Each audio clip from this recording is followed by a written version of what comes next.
புதுக்கோட்டை மாவட்டம் ஆலங்குடியில் உள்ள இரண்டாவது குருஸ்தலம் என அழைக்கப்படும் நாமபுரீஸ்வரர் திருக்கோவிலில் தனி சன்னதியில் அருள்பாலிக்கும் குரு பகவான் மேச ராசியிலிருந்து ரிஷப ராசிக்கு பயிற்சி அடைந்தார்.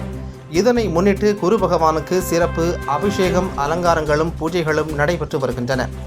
திருவாரூர் மாவட்டம் பலங்கைமான் அருகே உள்ள ஆலங்குடி ஆபத் சகாயேஸ்வரர் திருக்கோவிலுக்கு அடுத்தபடியாக புதுக்கோட்டை மாவட்டம் ஆலங்குடியில் அமைந்துள்ள நாமபுரீஸ்வரர் திருக்கோவில் இரண்டாவது குருஸ்தலமாக பக்தர்களால் அதிக அளவில் வழிபாடு செய்யப்பட்டு வருகிறது.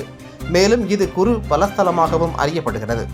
இன்றைய தினம் மேசராசியில் இருக்கக்கூடிய சூரியனின் நட்சத்திரமான கார்த்திகை 1ஆம் பாதத்திலிருந்து சூரியன் நட்சத்திரமான கார்த்திகை 2ஆம் பாதம் உள்ள ரிஷபராசிக்கு குரு பகவான் பெயர்ச்சி அடைகிறார்.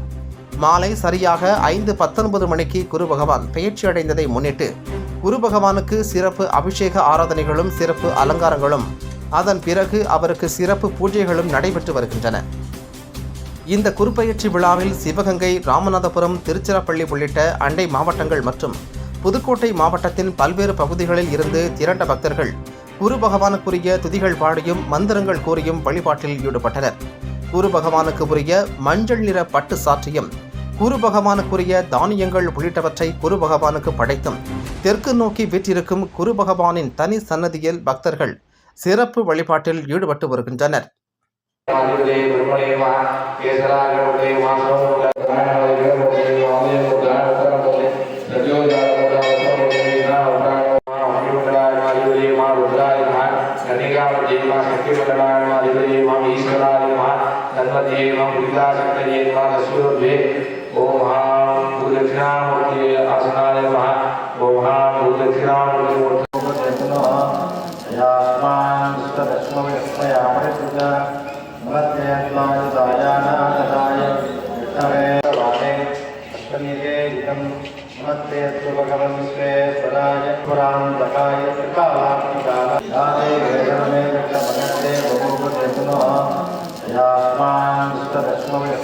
Yeah.